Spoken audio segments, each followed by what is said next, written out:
What's going on? Welcome back to Trending Stocks. Today is July the 17th. I want to give you a pre-market update, go over some of the hot movers and where big money is gravitating towards today. So I'm going to go over all that, but first make sure you guys hit that thumbs up. And with that, let's get right to it. Starting off, a couple of Fed speakers today. Nothing really to worry about in my opinion, based on at least the topics at hand. Building data coming out better than anticipated, but despite all that though, you are seeing the market and the futures kind of red, so not necessarily the best, but then again, on how much it's gone up, somewhat justified, if that kind of makes sense. So you are seeing a couple things, one of which is a rotation out of tech. So you'll kind of see that based on some of the stocks I do talk on, as well as semis selling off.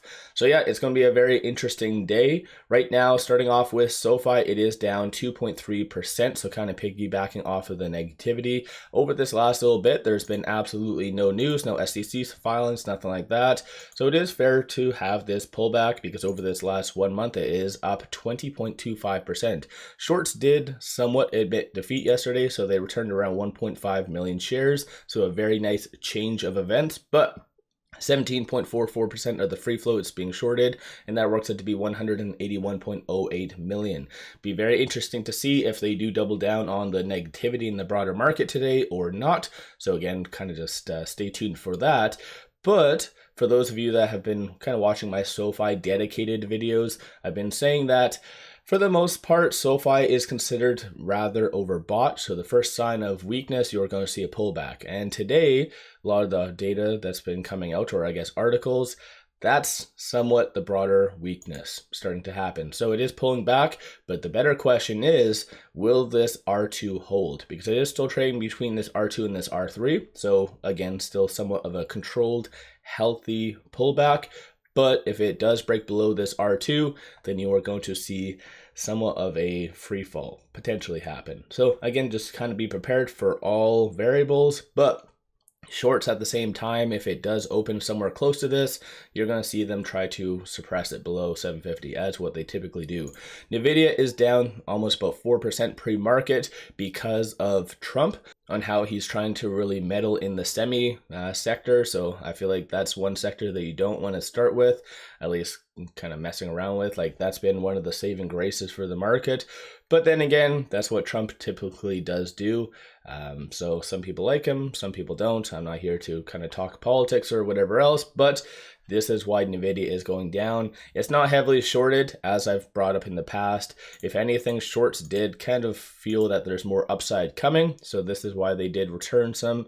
It only went from 1.36% to where it is now, so 1.29. So nothing really crazy, but it's still important to analyze this information.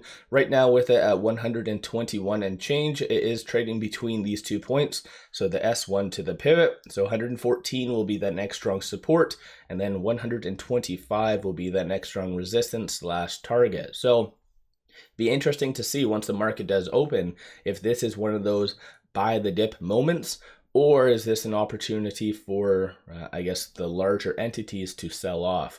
Because very weird timing, because Bloomberg actually did come out saying that shorts, amid the CPI data that did come out recently, they were anticipating negative data, but rather they held. And so that didn't really work out for them, but they've still been holding. So Bloomberg's article kind of alluded to a kind of a squeeze happening. And so I don't know, it's very odd timing. So maybe as soon as Bloomberg starts to call out squeezes, maybe that is a sign that shorts are going to double down and the market's going to pull back. We'll just have to wait and see. But still keeping in the whole semi sector, so TSM, they actually did get called out because of this. Not them exactly, but Trump did say that Taiwan should pay us for defense. So clearly, I think it just goes to show any non-American entity is going to really possibly struggle when it comes to Trump. I remember back when he was president,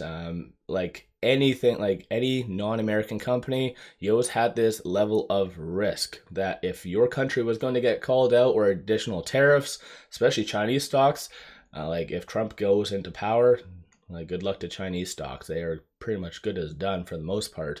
But all in all, like it's interesting to see how this is all playing out. But nonetheless, this is why TSM is pulling back 5.76%. And I guess in general, though, at the same time, similar to SoFi, it has gone up quite a lot over this last little bit, so somewhat justified of a pullback.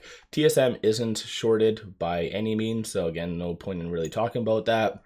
With it at 175 and change, it is trading between this pivot and this R1, so it's doing rather good overall, a little bit better than Nvidia, holding up some gains, but 169 will be a strong support that you'll want to watch for, and then 182 is going to be the next strong kind of resistance slash target.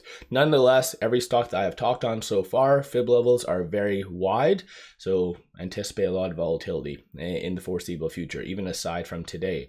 And then finally, talking on this company right here, Shimik Corporation is up 44.93% because of this news. So it looks like they were awarded 27.6 million subcontract, and it's for this. Obviously, I don't know this company all that much to know the basis of that, but this is what they do. So construction and engineering, 1,300 employees based out of Irvine, California. And it was founded in 1990. So yeah, with obviously that injection of, what was it, the 27.6 million and the market cap, no doubtably this is why you are seeing this bump up. It's not heavily shorted by any means, so the short interest is 0.19%, so no point in really analyzing that. And even looking at some of the fib levels, on every front it is above them all. So once again, no point really talking about that. So it is just going to be more so the hold numbers is going to be the strong resistance points going forward. So around $3, and you guys get the rest of the idea for that. And then last but not least, Dell. So Dell is kind of participating in this rotation that I did say right over here. I have too many things open. So about the rotation out of tech, and so that's really affecting Dell. It is down 3.92%. So kind of crazy for that. And yeah, I think in general, Dell has had a very, very good run. Although some people don't really and never did believe that it was justified. So it's kind of a weird mix for that. And it's not heavily shorted. No point really talking about that or anything. But with it right now at 128 and change, it is trading between this S2 and this S1. So just watch for it to crawl back into this range of this S1 and pivot. So $129 is going to be the next strong resistance slash target. I clearly can't talk this morning. And then 121 is going to be the next strong support. So very wide gap, similar to every other stock that I did bring up. So just anticipate a lot of volatility.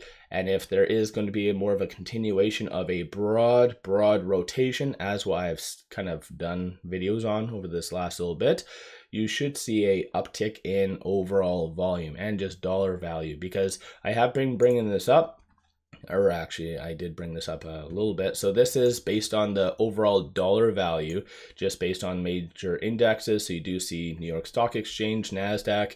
So based on just what happened yesterday, there was an increase from 5 days prior of 25% in overall dollar value, 21% based on that CO or CBOE, and then this one was NASDAQ, I believe. So a lot more money is getting in, alluding to a broader rotation. So I think today is just more last minute fears or possibly before things get better. But again, anything could happen in the market, especially when Trump is involved. So let me know your thoughts. Don't forget to hit that thumbs up and subscribe. I always greatly appreciate that. And one final thing, take advantage of this promo. Simply sign up for a new account, throw $100 at it, and they give you 5 free stocks. Each stock is valued up to $2,000. Kick-ass deal. Link in the description below and also the comments. With all that said, appreciate all of you watching.